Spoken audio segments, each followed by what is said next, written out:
Make it fast-paced, quick one. Take 2 or 3 or 4 at this point. Take 107. Ready? Man, you better shut your fuck up, okay? Welcome to the Tipsy Tennis Podcast. I am your host, Adam Borak, and this is the show where we kick back, have a drink, and talk about tennis. Oh, yeah. Today, for the very first episode, I am grateful to bring on a very good friend of mine. She is a phenomenal tennis player, amazing person. She has experience traveling around the world, playing some pro tournaments, played in college, did some coaching. I bring to you Sabrina Kirberg. Welcome. Thank you. Super excited to be on. So why don't you tell us a little bit about how you got started playing tennis? My mom started playing tennis first, and I was 4 years old, and my dad ended up randomly putting one of the biggest rackets ever for a 4-year-old in her hand. Mm-hmm. And according to him, I don't know if this is true or not, but I was able to hit the ball very well, and I swung very hard, made the ball go all the way to the baseline. So ever since then, I was hooked. Mm-hmm. And you grew up in Florida. Florida, right? Yes. I was born in Germany and moved from Germany to US at 3 years old. Started playing tennis at 4. Mm-hmm. And then ever since then, history. What was it like growing up juniors playing in Florida? Florida juniors, if you made it through, cheers. It was rough. Like, what do you mean survive? You know, yeah, good luck if you survive. How do you survive in Florida tennis? Tell us, please. For juniors, girls, I mean, what would you say, 16 and under, 18 and under? Yeah. It was mentally very tough. Not only with the opponent over the net, like taunting you with cheating, yelling. That's one thing. For guys, you would get into like your disagreements. You think the guy's cheating. You're like, nah. Like, I'm gonna outplay you, and I'm gonna win this match. Agreed. It was much more like that. Girls, they take playing to the next level. Oh, we're ruthless. They don't play tennis with you. They play some other games with you. We play mind games, and we enjoy it. You enjoy it? We enjoy it. What kind of mind games? I think boys tennis, I always noticed, was very physical. It was sort of like, okay, you're being a jerk on the tennis court, that's fine. I'll outswing you, I'll outplay you. But girls tennis, it was, I will pass you by at the net post and call you names. I will... Yeah? Oh, yeah. The amount of times you get cursed at, just silently, no one else hears it, but you know, cheating. What kind of names? This is the Tipsy Tennis Podcast. We're not trying to... Well, you get the typical, you're a effing bitch. Like, bitch was used a lot, yeah. Oh, yeah. And then in Florida, it was a lot of Spanish words that I didn't really understand, but I would say one of my crazier stories for juniors was I played a match. The court was facing a parking lot, and I remember being on the other side of the court, so I was looking directly at the parking lot, and my opponent's mom got into her car and parked her car right in front of our court. And every time I would be at serve, later at night, she would start blinking her lights straight at me. So every time I would toss my ball to serve, I would be blinded, so I wouldn't be able to see the ball.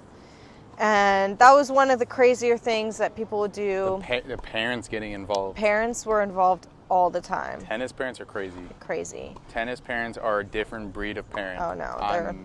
They're awful. I die on that hill. Sorry. And then the amount of times that we ended up with nails in our tires was... Nails? People put nails in your tires? Nails in our tires. And we knew because my dad would change the tire, and it would be a brand new tire, and suddenly we'd have maybe 3 or 4 nails in our tire the day after a match. And we had that maybe 3 or 4 times experience. So we knew it was like something that was done intentionally. So you grew up in Florida. Yep. You played pro tournaments. You're playing on the pro circuit for a little bit. You played in college as well. How did you make that transition? Like for you? Luck. Luck. A lot of hard work. And some luck. And a little bit of luck. My parents signed me up for a tournament when I was 14, and it was a women's open. And I didn't know it was a wild card tournament. And basically a wild card tournament is if you end up winning the tournament, you get a special access to play into a bigger tournament, like a professional tournament at that time.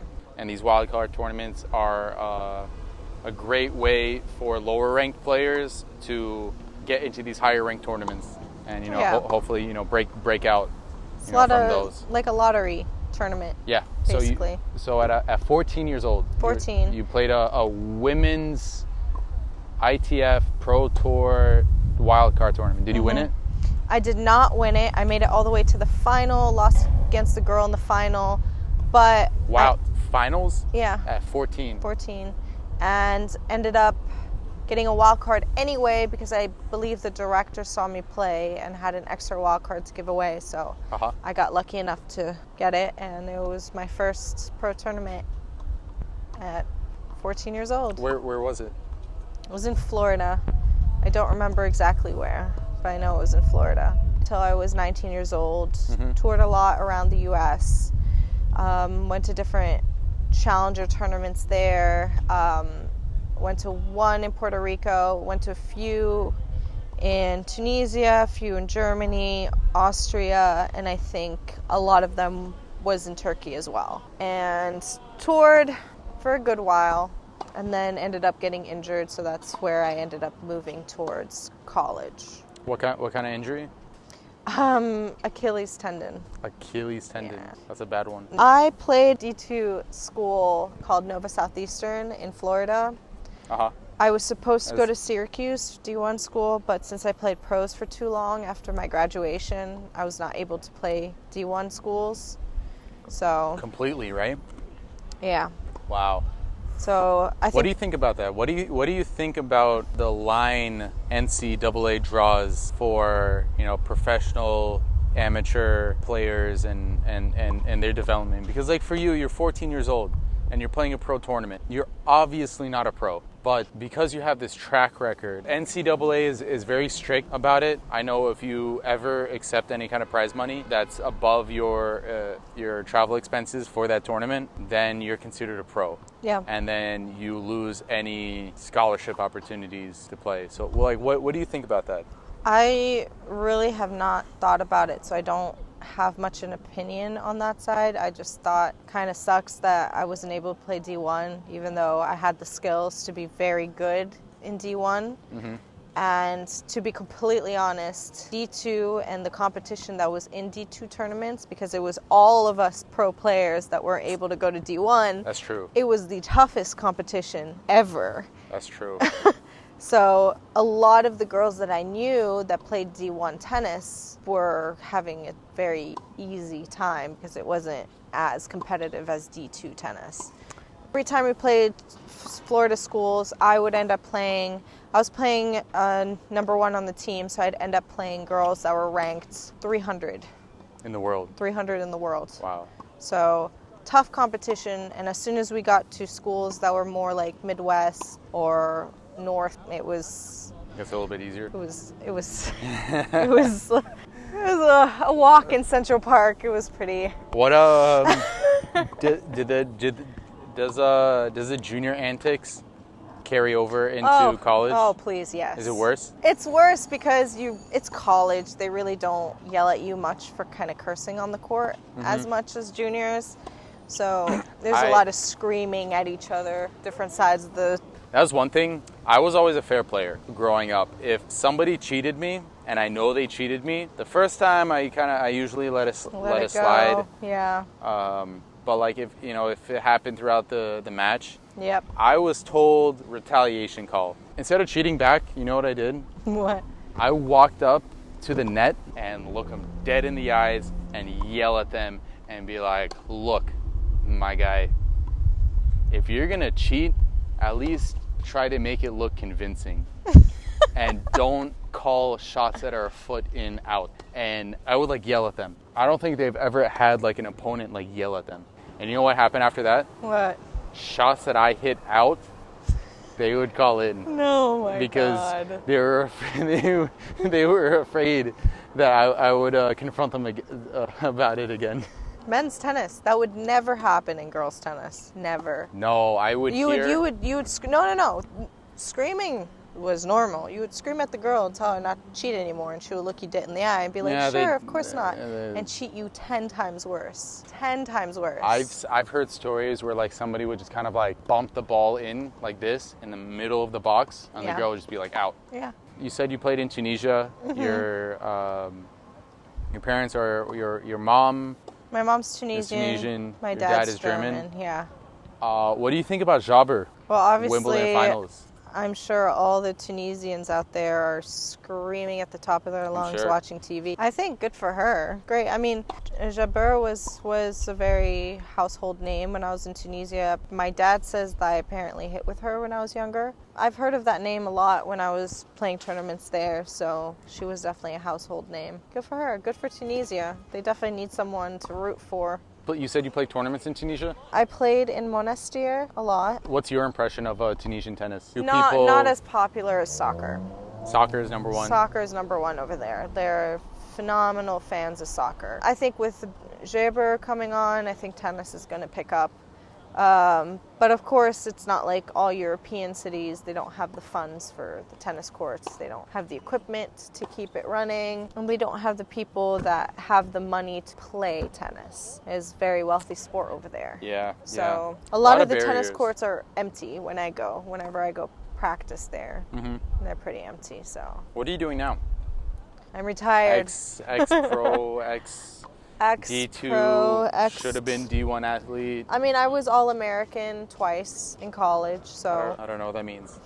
Enlighten me. From my limited knowledge, I'm pretty sure All-American is best stats within your conference. So we had the Sunshine State Conf, but correct me if I'm wrong, I'm not 100% sure about that. I got All-American twice, and I was like, whoo!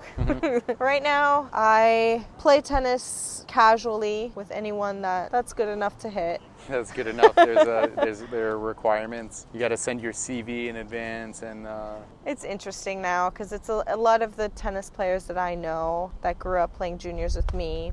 Either some of them are playing pros and have made it, or some of them are just like me, have a regular job, no longer playing tennis. You coached a little bit as well, right? Yeah, it was fun. It was fun working with the little munchkins. What piece of advice would you give for juniors trying to break out? What did you see from yourself and from your peers, what it takes to break out? Is it luck? Is it hard work? Is it skill? Is it talent? Is it a good team? Is it all of the above? Where do you put the most weight? I would and how do you say, distribute it? of course, it's all of the above. But I would say keeping your mental attitude on point and playing tournaments.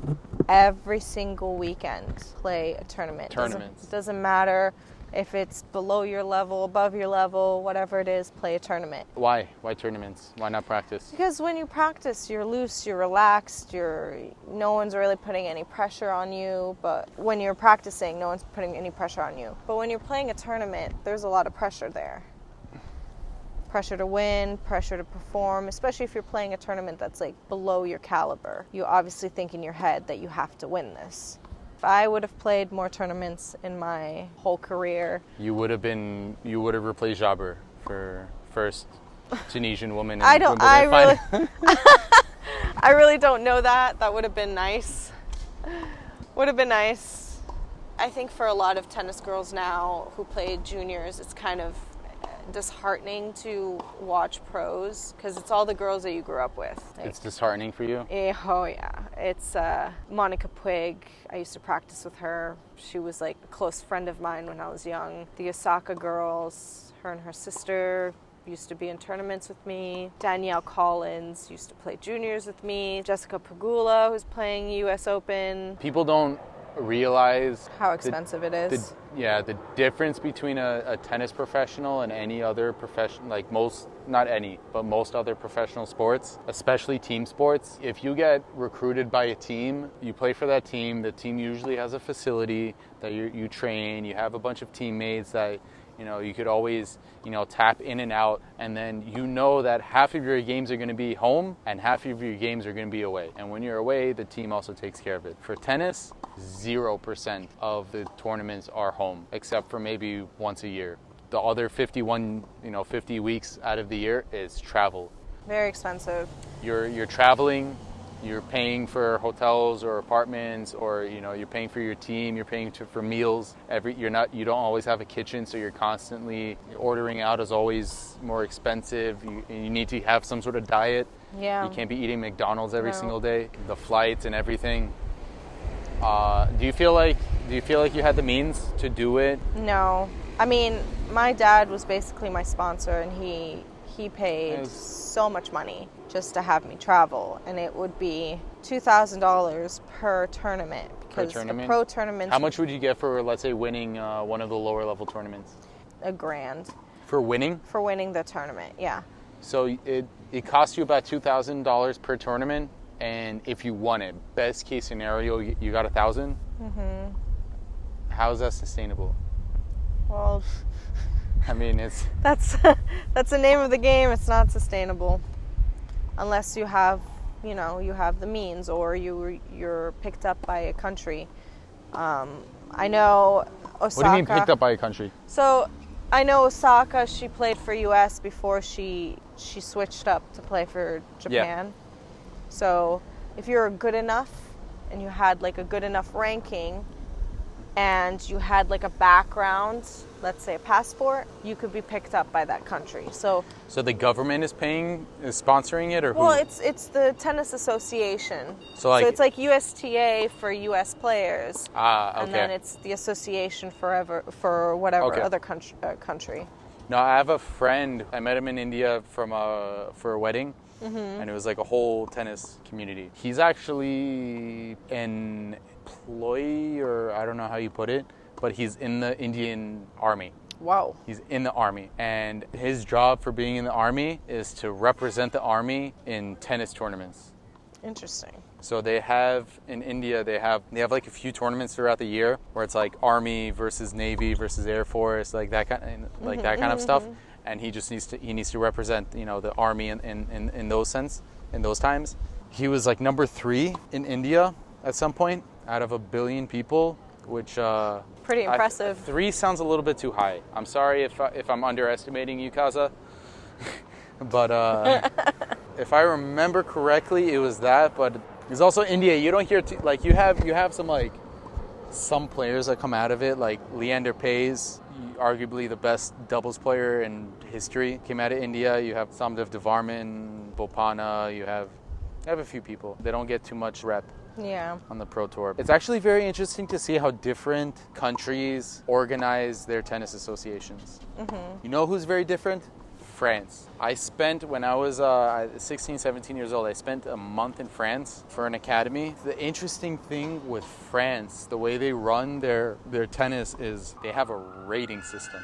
And what that means is, instead of having one number 1, one number 50, one number 100, a bunch of people have the same rating. How is that useful? The way they structure their tournaments is also very different how they do it over here. In US, for example, let's say you sign up for a tournament and it's a flat draw.